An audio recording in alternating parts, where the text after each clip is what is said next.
गुरु गोविंद दो खड़े काके लागो पाए। गुरु गोविंद दो खड़े काके लागो पाए। बलिहारी गुरु आपने गोविंद दियो बताए। कबीरा गोविंद दियो बताए।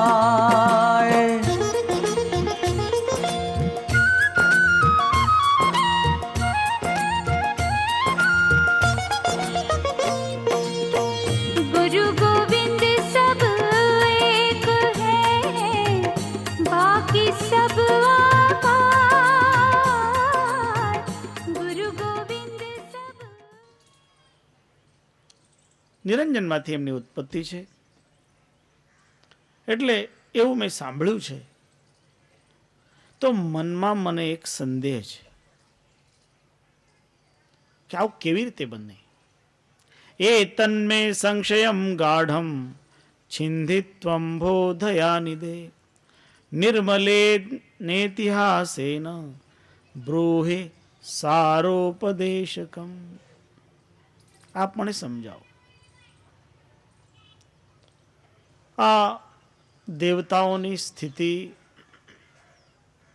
જે ઉત્પત્તિ સ્થિતિ અને લયનું કાર્ય કરતા હોય તે એમની બાબતમાં જાણવાની મારી જિજ્ઞાસા આપ શાંત કરો.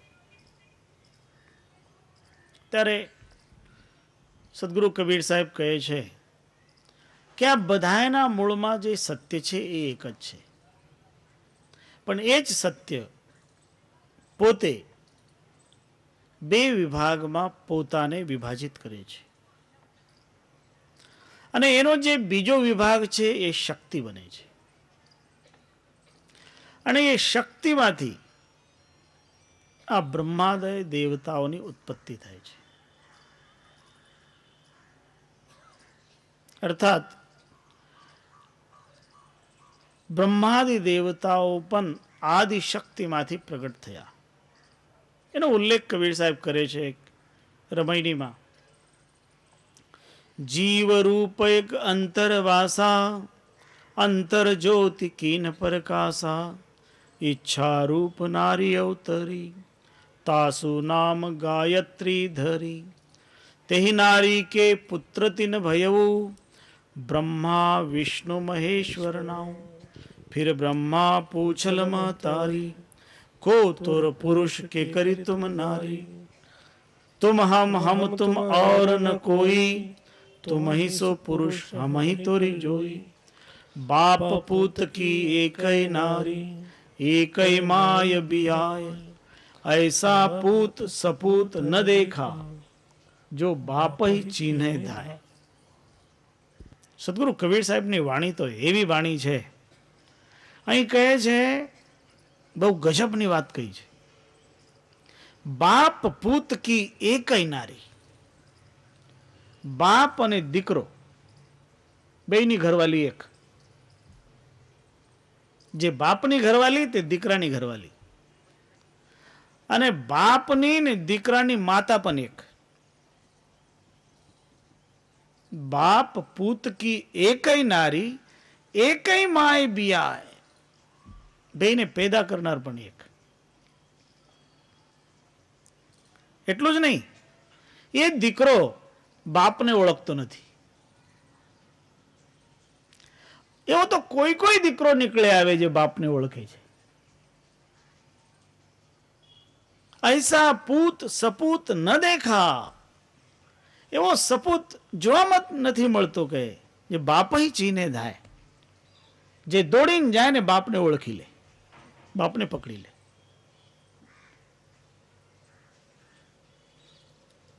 અહીં આ વાણી ચકિત કરી નાખે એવી, પણ સાચી રીતે બહુ સ્પષ્ટ છે, બહુ સરળ છે. પહેલા વર્ણન આવ્યું છે, જીવરૂપ એક અંતરવાસા અંતર જ્યોતિ કીન પ્રકાશા ઈચ્છા રૂપ નારી અવતરી. આ બીજકની રમૈણી છે, જે સદગુરુ કબીર સાહેબનો બીજક ગ્રંથ છે, એ બીજક ગ્રંથની બીજી રમૈણી છે. દરેક વ્યક્તિની અંતર્ગત જે આત્મતત્વ વિરાજમાન છે, એ આત્મતત્વ અને એ બ્રહ્મ તત્વ, એમાં બહુ ફરક નથી. મૂળ રૂપમાં બે એક છે, મૂળમાં બે એક, પણ આવરણના કારણે જુદા પડ્યા. અને એ આવરણ એટલા બધા પડ્યા છે કે એના કારણે જુદા પડેલા જીવ એ બ્રહ્મને ઓળખી શકતા નથી.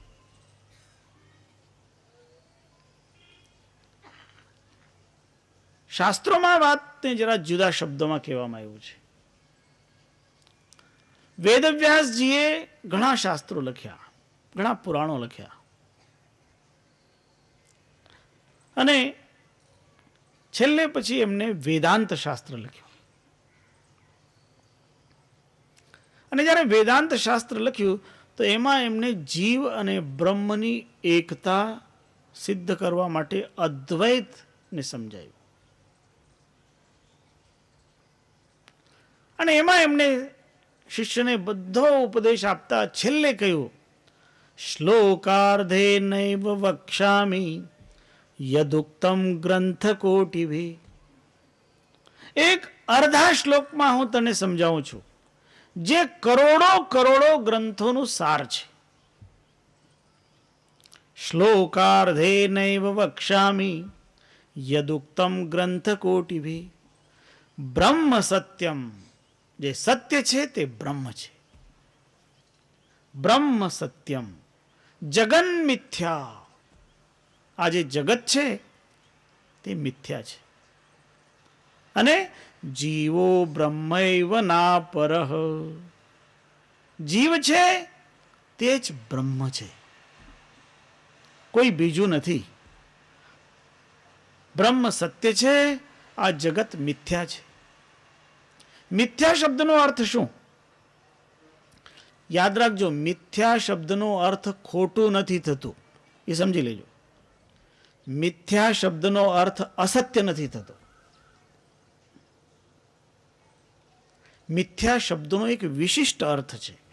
સામાન્યતઃ લોકો બોલતા હોય કે આ તો મિથ્યા વાત કરે, અને મિથ્યાનો અર્થ લોકો ખોટું કરતા હોય, પણ એ ખોટું એવું મિથ્યાનો કોઈ દિવસ અર્થ નથી. એટલે આ જગત ખોટું નથી. જગત મિથ્યા છે એ વાત સાચી, પણ ખોટું નથી. જગત અસત્ય નથી. થોડાક શબ્દોમાં તમને આનો તત્વ સમજાવું, મિથ્યા શબ્દનો અર્થ સમજાવું. કારણ આપણે જગતને ખોટું માનીએ તો આપણે અહીં બેઠા એ બધું ખોટું. આપણે કહીએ કે જગત ખોટું છે, મિથ્યાનો અર્થ ખોટું લઈએ, તો આપણે અહીં બેઠા ને સત્સંગ થાય ને ચર્ચા થાય, બ્રહ્મ નિરૂપણ આપણે કરી રહ્યા છીએ, બધું ખોટું થઈ જાય. જગત ખોટું નથી, પણ જગત સત્ય પણ નથી. કારણ જે સત્ય છે એનો અર્થ પહેલા માનવીને જાણવું પડે, તો તમને મિથ્યાનો, અસત્યનો અને ખોટુંપણું જે છે એનો અર્થ સમજાય.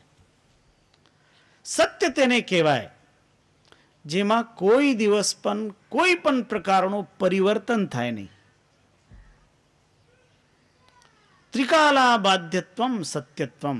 જે પહેલા હતું, જે આજે છે અને જે ભવિષ્યમાં પણ રહેશે, એનું નામ સત્ય.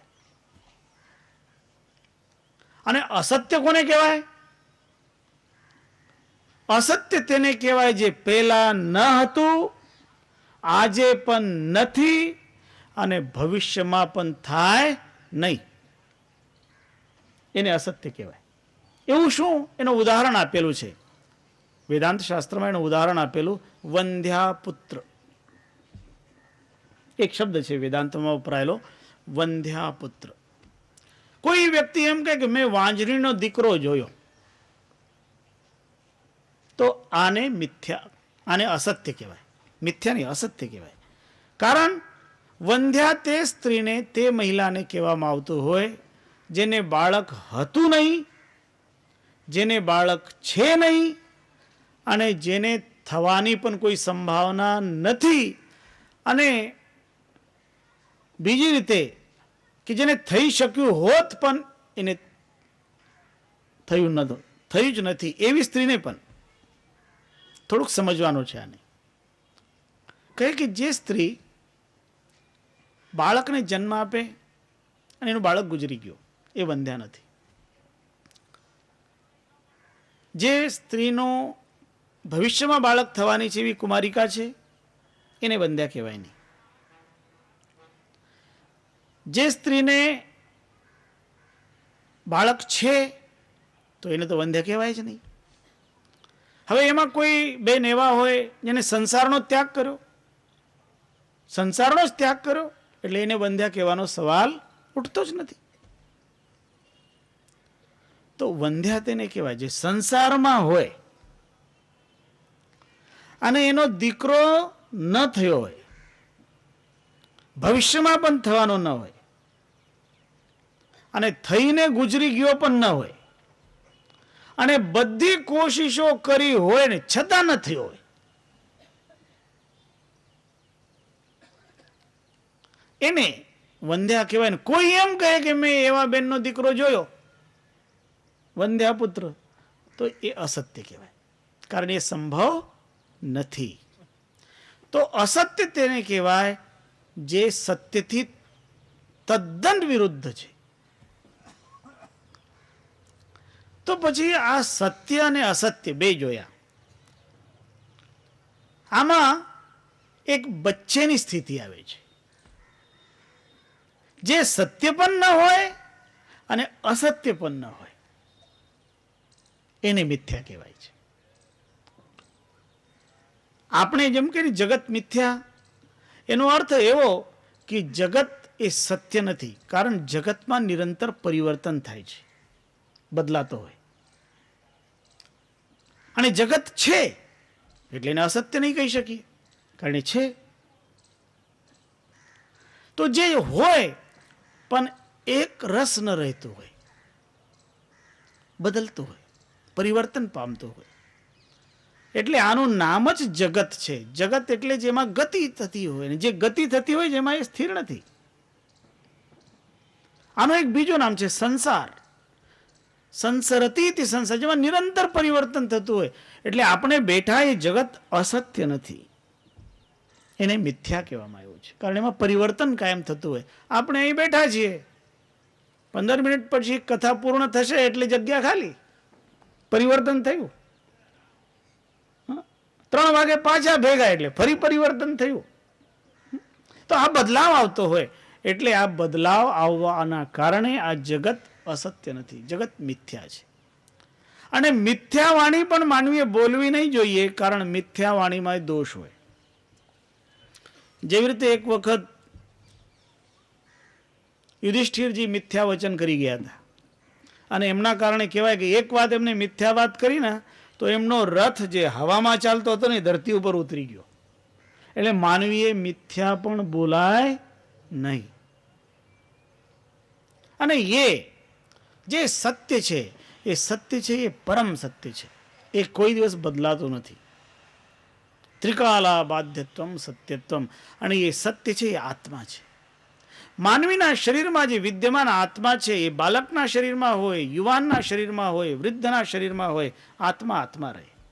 શરીર બદલાય. બાળકનું શરીર 8 ઇંચ પહેલા હતું ને 3 ફૂટ થયું ને 6 ફૂટ થયું, પછી કમર વાંકી વળી ગઈ ને, એ બધું બની જાય, એ શરીરનું બની જાય. આત્મા તો એકનો એક જ રહે. એવી રીતે જે આત્મા છે એ જ સત્ય છે, અને એને જ જાણવાનું છે, એની જ અનુભૂતિ મેળવવાની છે. અને એ આત્માની અનુભૂતિ કરાવનાર, એ બ્રહ્મનો સાક્ષાત્કાર કરાવનાર જે ગ્રંથ છે, જેનું આપણે ચિંતન કરી રહ્યા છે, એ બ્રહ્મ નિરૂપણમ. એટલે આપણે આ બ્રહ્મ નિરૂપણનો આજનો પ્રાતઃકાલીન અને આ મધ્યાહ્ન સમયનો વિરામનો અવસર આવી ગયો છે. બપોર પછી 3 વાગે ફરીથી આપણે આ કથાનો પ્રારંભ આગળ વધારીશું. અત્યારે થોડો નામ સંકીર્તન કરીએ.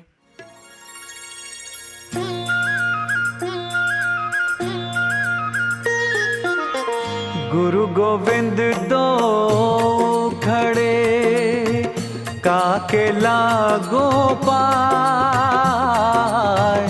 गुरु गोविंद दो खड़े काके लागो पाए। बलिहारी गुरु आपने गोविंद दियो बताए। कबीरा गोविंद दियो बताए।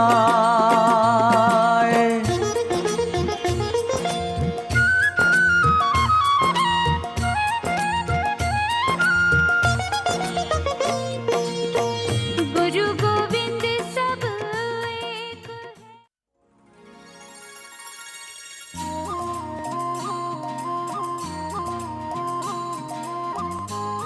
सद्गुरुदेव की जय।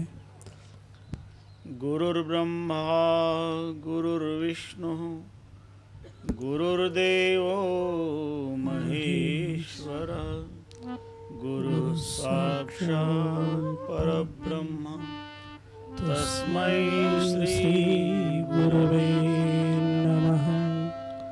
अखंड मंडलाकारं